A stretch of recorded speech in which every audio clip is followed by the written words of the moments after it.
बिस्मिल्लाहिर्रहमानिर्रहीम। मुंतखब हदीस की तालीम का हमारा 18वां दिन है। बहुत सारे भाई बार बार ये कह रहे हैं कि अरबी मतन शुरू में पढ़ा जाए, जैसे मरकज़ निज़ामुद्दीन की तालीम में पढ़ा जाता है, और हम भी ये चाहते हैं। हमने शुरू में पढ़ा भी था। मसला ये है, मेरे पास में जो किताब है इसके औराक जो है बहुत एकदम साफ़ सुथरे जैसे होना चाहिए, वैसे नहीं है। इसमें अरबी इबारत समझ में ही नहीं आती है, ज़बर ज़ेर किधर किधर जो है एक दूसरे में मिले हुए हैं।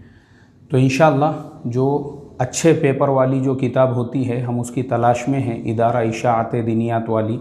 अगर वो मिलती है इंशाअल्लाह तो फिर हम अरबी मतन से भी शुरुआत कर देंगे। बिस्मिल्लाहिर्रहमानिर्रहीम। हज़रत उमर रज़ी अल्लाह ताला अन्हु से रिवायत है, नबी करीम सल्लल्लाहु अलैहि वसल्लम ने इरशाद फरमाया, ख़त्ताब के बेटे जाओ, लोगों में ये ऐलान कर दो कि जन्नत में सिर्फ़ ईमान वाले ही दाखिल होंगे। हज़रत उमर रज़ी अल्लाह ताला अन्हु से रिवायत है, नबी करीम सल्लल्लाहु अलैहि वसल्लम ने इरशाद फरमाया, ख़त्ताब के बेटे जाओ, लोगों में ये ऐलान कर दो कि जन्नत में सिर्फ़ ईमान वाले ही दाखिल होंगे।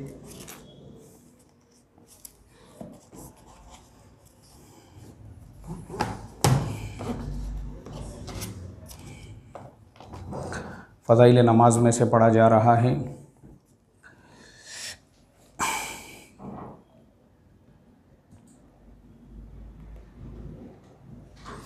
हज़रत अबू हुरैरा रज़ी अल्लाह ताला अन्हु से रिवायत है, रसूलुल्लाह सल्लल्लाहु अलैहि वसल्लम ने इरशाद फरमाया, पाँचों नमाज़ें, जुमा की नमाज पिछले जुमा तक और रमज़ान के रोज़े पिछले रमज़ान तक दरमियानी औक़ात के तमाम गुनाहों के लिए कफ़ारा है, जबकि इन अमाल को करने वाला कबीरा गुनाहों से बचे। हज़रत अबू हुरैरा रज़ी अल्लाह ताला अन्हु से रिवायत है, रसूलुल्लाह सल्लल्लाहु अलैहि वसल्लम ने इरशाद फरमाया, पाँचों नमाज़ें, जुमा की नमाज पिछले जुमा तक और रमज़ान के रोज़े पिछले रमज़ान तक दरमियानी औक़ात के तमाम गुनाहों के लिए कफ़ारा है, जबकि इन अमाल को करने वाला कबीरा गुनाहों से बचे। ये मुस्लिम शरीफ की हदीस है। मतलब इस हदीस का ये है कि पाँचों नमाज़ें मतलब अगर आपने फ़ज्र की नमाज़ अदा कर ली तो इशा से लेके फ़ज्र तक जितने भी आपके गुनाह हुए अल्लाह माफ़ कर देंगे। फिर फ़ज्र से लेकर तो ज़ोहर तक, जब आपने ज़ोहर की नमाज़ अदा कर दी तो फ़ज्र से ज़ोहर के दरमियान में जो गुनाह हुए अल्लाह माफ़ कर देंगे। ऐसे ही इस रमज़ान के पूरे मुकम्मल आपने रोज़े रखे थे तो पिछला जो रमज़ान था दोनों के दरमियान का जो वक्त है अल्लाह ताला उसके गुनाहों को माफ़ कर देंगे। लेकिन शर्त यह है कबीरा गुनाह। और कबीरा गुनाह किसे कहते हैं? ज़िना, चोरी, ग़ीबत, बोहतान, चुगली, किसी का माल गसब करना, ये सारी चीज़ें, किसी का कत्ल करना, शिर्क करना, ये सब कबीरा गुनाहों में दाखिल है। इन गुनाहों से बचते हुए अगर छोटे मोटे गुनाह उससे होते हैं, अल्लाह एक नमाज से दूसरी नमाज के बीच में, एक रमज़ान से दूसरे रमज़ान के दरमियान, एक जुमा से दूसरे जुमा के दरमियान के जो रहेंगे उनको माफ़ फरमा देंगे। इल्म और ज़िक्र में से पढ़ा जा रहा है।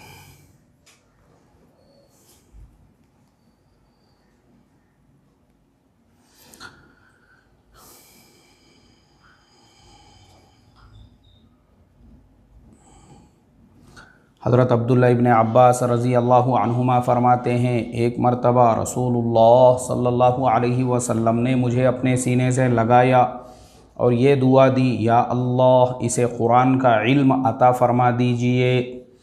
हज़रत अब्दुल्ला इब्न अब्बास रज़ी अल्लाहु अन्हुमा फ़रमाते हैं, एक मरतबा रसूलुल्लाह सल्लल्लाहु अलैहि वसल्लम ने मुझे अपने सीने से लगाया और ये दुआ दी, या अल्लाह इसे क़ुरान का इल्म अता फ़रमा दीजिए। इकरा में मुस्लिम में से पढ़ा जा रहा है।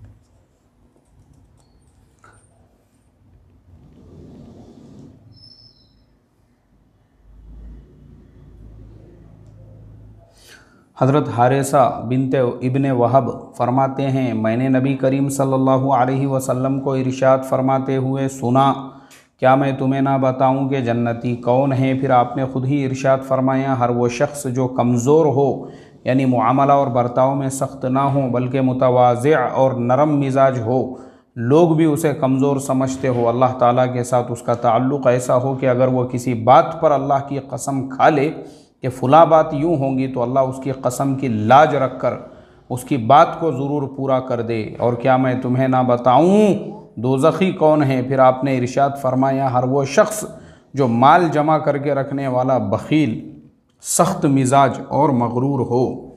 हारिसा इब्ने वहब फरमाते हैं, मैंने नबी करीम सल्लल्लाहु अलैहि वसल्लम को यह इरशाद फरमाते हुए सुना, क्या मैं तुम्हें ना बताऊं कि जन्नती कौन है? फिर आपने ख़ुद ही इरशाद फरमाया, हर वो शख्स जो कमज़ोर हो, यानी मुआमला और बर्ताव में सख्त ना हो बल्कि मुतवाज़िअ और नरम तबीयत हो, लोग भी उसे कमज़ोर समझते हों, अल्लाह ताला के साथ उसका ताल्लुक़ ऐसा हो कि अगर वो किसी बात पर अल्लाह की कसम खा ले कि फ़लाँ बात यूँ होंगी, तो अल्लाह ताला उसके कसम की लाज रख कर उसकी बात को ज़रूर पूरा कर दे। और क्या मैं तुम्हें ना बताऊं कि दोज़खी कौन है? फिर आपने खुद ही इरशाद फरमाया, हर वो शख्स जो माल जमा करके रखने वाला बख़ील, सख्त मिजाज और मगरूर हो। अल्लाह ताला हम तमाम को मुतवाज़िअ और नरम मिजाज बनाए, और माल जमा करके रखने और मगरूर जो लोग माल पे घमंड और अकड़ करते हैं ना, अल्लाह ताला उससे हमारी हिफाजत फरमाए। इखलास नीयत में से पढ़ा जा रहा है। हज़रत ज़ैद इब्न साबित रज़ी अल्लाह ताला अन्हु फरमाते हैं, मैंने रसूलुल्लाह सल्लल्लाहु अलैहि वसल्लम को यह इरशाद फरमाते हुए सुना, जिस शख्स का मकसद दुनिया बन जाए, अल्लाह उसके कामों को बिखेर देते हैं, यानी हर काम में उसको परेशान कर देते हैं। फ़क्र का खौफ उसकी आंखों के सामने कर देते हैं, और दुनिया उसे उतनी ही मिलती है जितनी उसके लिए पहले से मुक़द्दर थी। और जिस शख्स की नीयत आखिरत की हो, अल्लाह ताला उसके कामों को आसान फरमा देते हैं, उसके दिल को गनी फरमा देते हैं, और दुनिया जलील होकर उसके पास आती है। हज़रत ज़ैद इब्न साबित रज़ी अल्लाह ताला अन्हु फरमाते हैं, मैंने रसूलुल्लाह सल्लल्लाहु अलैहि वसल्लम को यह इरशाद फरमाते हुए सुना, जिस शख्स का मकसद दुनिया बन जाए, अल्लाह उसके कामों को बिखेर देते हैं, यानी हर काम में उसको परेशान कर देते हैं। फ़क्र का खौफ उसकी आंखों के सामने कर देते हैं, और दुनिया से उसे उतनी ही मिलती है जितनी उसके लिए पहले से मुक़द्दर थी। अब हमारे ज़माने में मुसलमानों ने इस हदीस से इबरत हासिल करना चाहिए। बहुत सारे मुसलमान, उनका मकसद ही दुनिया होता है। वो आखिरत के बारे में सोचने की बजाय हमेशा दिमाग के अंदर ये ख़यालात होते हैं कि मैं अगर पतरे के घर में हूँ तो आरसीसी के बिल्डिंग में कैसे चले जाऊँ। मतलब दुनिया को मकसद बनाया, आरसीसी के फ्लैट में है तो बंगले में कैसे चले जाऊँ। अब दुनिया को मकसद बनाने की वजह से दुनिया के मामलात में लगा हुआ है, उल्टे सीधे धंधे कर रहा है पैसे कमाने के लिए, झूठ बोल रहा है, लोगों को टोपियाँ पिना रहा है, धोखे दे रहा है, धोखे के धंधे कर रहा है, दूसरों के मालों पे कब्ज़े कर रहा है। और अल्लाह ताला ऐसों के अहवाल जो है उनको मुंतशिर कर देते हैं, बिखेर देते हैं, परेशानियों में मुब्तला कर देते हैं। रात रात भर नींद नहीं, यही टेंशनों में, दुकान के, कारोबार के, इससे आने वाला है, उसको जाने वाला है, यही सारे मामलात के अंदर, क्योंकि करोड़पति बनने का है ना इसको, और इसने दुनिया को मकसद बनाया। और दुनिया जितनी उसके मुक़द्दर में है उससे ज़्यादा नहीं मिलती। अब क्या है इसका मतलब? इसका मतलब ये है कि अगर उसने, मान लो, अभी मैं आपको मिसाल दे के समझाऊँगा, अभी उसने जो है उसके पास में 1000 करोड़ की भी प्रॉपर्टी है, तो खाएगा उतना ही जितना उसके पेट को लगने वाला है, उतनी ही दुनिया उसको मिलेगी, उससे ज़्यादा उसको मिलने वाली नहीं है।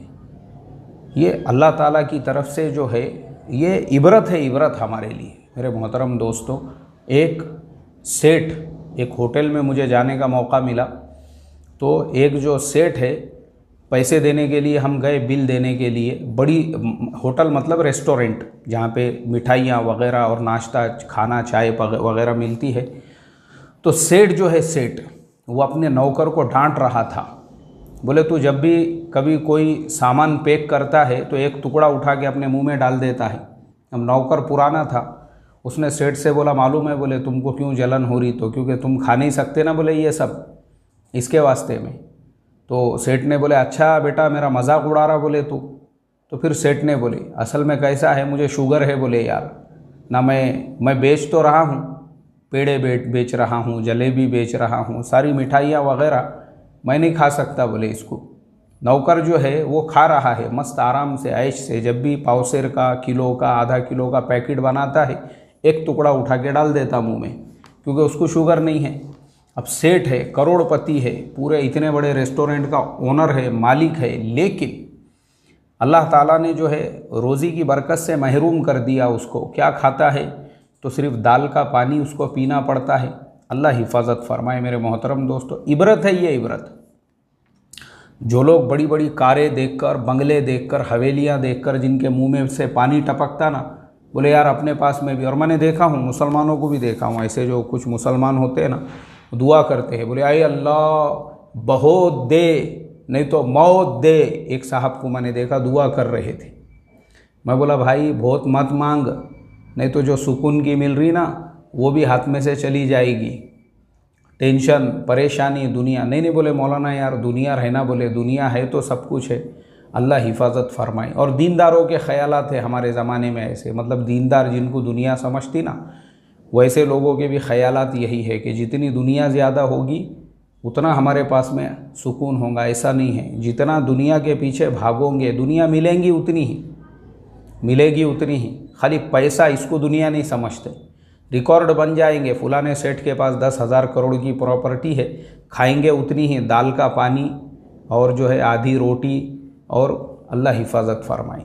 ये हाल है मेरे मोहतरम दोस्तों। तो 1450 साल पहले फरमा कर गए कि फ़क्र का खौफ उसकी आंखों के सामने कर देते हैं और दुनिया उसे उतनी ही मिलती है जितनी उससे मुक़द्दर में थी। और जिस आदमी की नीयत आखिरत की हो तो अल्लाह उसके कामों को आसान फरमा देते हैं, उसके दिल को गनी फरमा देते हैं और दुनिया जलील होकर उसके पास आती है।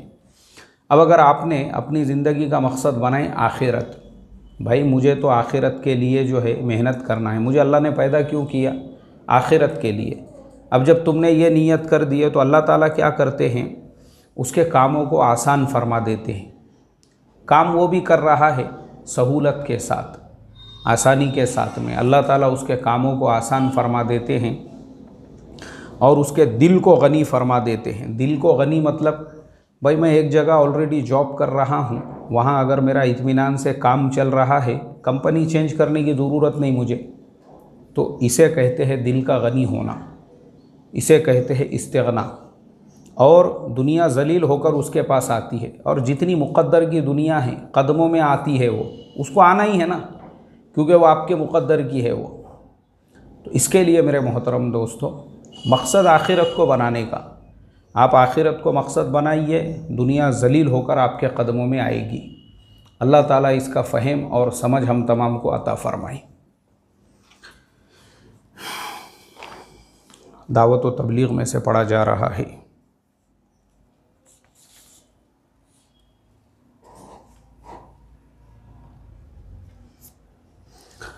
हज़रत अस्मा बिनते अबू बकर रज़ी अल्लाह ताला अन्हुमा फरमाती है, फ़तह मक्का के दिन जब रसूलुल्लाह सल्लल्लाहु अलैहि वसल्लम मक्के में दाखिल हुए और मस्जिद हराम में तशरीफ़ ले गए तो हज़रत अबू बकर अपने वालिद अबू क़हाफ़ा का हाथ पकड़कर आपकी खिदमत में लाए।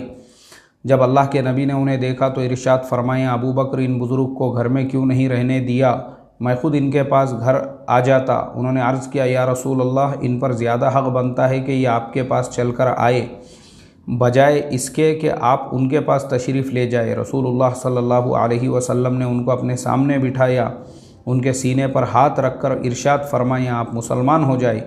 चुनांचे हज़रत अबू क़हाफ़ा मुसलमान हो गए। जब हज़रत अबू बकर अपने वालिद को अल्लाह के नबी के पास लाए, उनके सर के बाल फ़गामा दरख्त की तरह सफ़ेद थे। आपने इरशाद फरमाया, इन बालों की सफ़ेदी को मेहंदी वग़ैरह लगाकर बदल दो।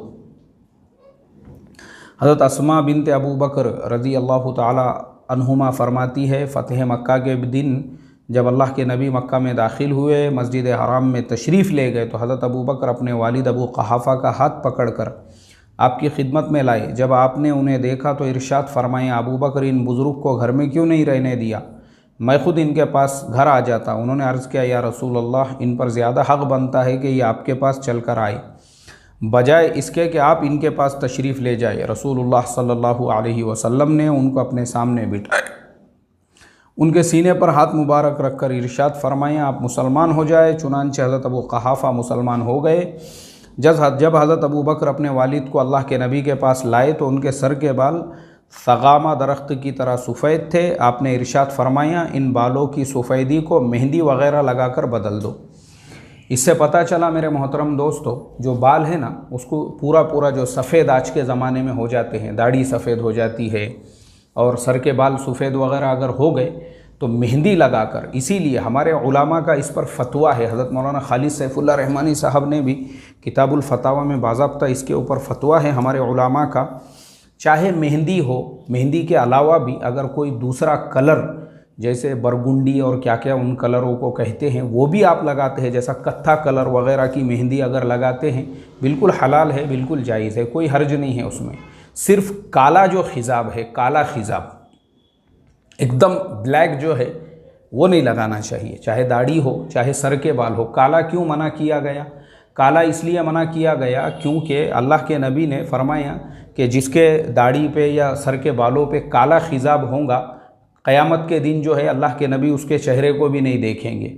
इससे मना किया गया है, तो इसके लिए काला नहीं लगाना चाहिए, बल्कि लाल मेहंदी, ये तो हुक्म दिया आपने, लाल मेहंदी लगाना चाहिए, या फिर क्या बोलते उसको, कत्थे कलर की जो मेहंदी होती है, ये सब मेहंदी वग़ैरह बिल्कुल लगाना चाहिए। और क्यों लगाना चाहिए? इसलिए लगाना चाहिए क्योंकि इसमें भी यहूदियों की मुखालिफत है। अब यहूदी जो है वो भी हमारे से बड़ी बड़ी दाढ़ियाँ रखते हैं, तो यहूदी अपने दाढ़ी को कलर नहीं करते हैं, यहूदियों की दाढ़ियाँ सफ़ेद ही होती है। तो उनकी मुखालिफत में कि मुसलमानों के और उनके दाढ़ी में भी ये फ़र्क है कि उनकी जो दाढ़ियाँ हैं वो बिल्कुल वाइट है बर्फ़ की तरह से, लेकिन मुसलमानों की जो दाढ़ी भी रहेगी, सर के बाल भी रहेंगे, तो उनको खिजाब किया हुआ होगा। लेकिन खिजाब में भी ये शर्त लगा दी कि काला खिजाब ना हो जिसमें धोखा है, बल्कि उसकी जगह पे लाल खिजाब हो, कत्थे कलर का खिजाब हो, ये लगाना चाहिए और बिल्कुल लगाना चाहिए। हमारे आज के ज़माने में लोग इसको बुज़ुर्गी समझते हैं कि आदमी ने बुज़ुर्ग नज़र आना चाहिए और आदमी ने जो है सफ़ेद नज़र आना चाहिए। नहीं, बल्कि आप उसको जो है दाढ़ी को, वो सुन्नत है अल्लाह के नबी की, क्योंकि यहूदी जो है वो भी दाढ़ियाँ रखते हैं तो अपनी दाढ़ियों को वैसी छोड़ देते हैं। वो लोग अपनी दाढ़ियों को वो मेहंदी वग़ैरह नहीं लगाते हैं, बल्कि मुसलमान की दाढ़ी की ये सिफत बयान फरमाई कि वो अपने दाढ़ी के अंदर जो है मेहंदी लगाई, ये अल्लाह के नबी ने फरमाया। तो इसके लिए मेरे मोहतरम दोस्तों, ये सुन्नत है अल्लाह के नबी की। अल्लाह हम तमाम को अमल की तौफ़ीक़ अता फ़रमाए। अब पढ़ रहे हैं लायानी बातों से परहेज़।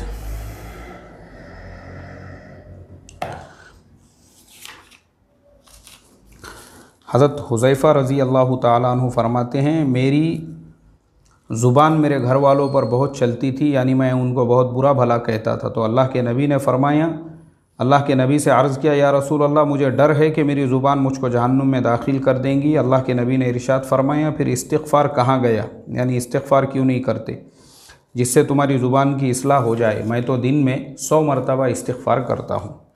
हज़रत हुज़ैफ़ा फरमाते हैं, मेरी ज़ुबान मेरे घर वालों पर बहुत चलती थी, यानी मैं उनको बहुत बुरा भला कहता था। तो मैंने अल्लाह के नबी से अर्ज़ किया, या रसूल अल्लाह, मुझे डर है मेरी ज़ुबान मुझको जहन्नुम में ना दाखिल कर दे। अल्लाह के नबी ने इरशाद फरमाया, फिर इस्तिग़फ़ार कहाँ गया, यानी इस्तिग़फ़ार क्यों नहीं करते जिससे तुम्हारी ज़ुबान की इस्लाह हो जाए? मैं तो दिन में 100 मरतबा इस्तिग़फ़ार करता हूँ। यानी हमारे नबी होने के बावजूद भी, जिनके बारे में कुरान पाक में अल्लाह तबारक व तआला ने सर्टिफिकेट दे दिया था आपको कि आपके अगले पिछले सारे गुनाहों के माफ़ी का, फिर भी आप 100 मरतबा इस्तिग़फ़ार पढ़ते थे। हम तो उम्मती है, हमने भी चलते फिरते उठते बैठते अस्तग़फ़िरुल्लाह अस्तग़फ़िरुल्लाह पढ़ते रहना चाहिए। अल्लाह हम तमाम को अमल की तौफ़ीक़ अता फ़रमाएँ। अस्सलामु अलैकुम व रहमतुल्लाहि व बरकातुहू। सुब्हानल्लाहि व बिहम्दिही, सुब्हानकल्लाहुम्मा व बिहम्दिका, नशहदु अल्ला इलाहा इल्ला अंता, नस्तग़फ़िरुका व नतूबु इलैक। सुब्हान रब्बिका।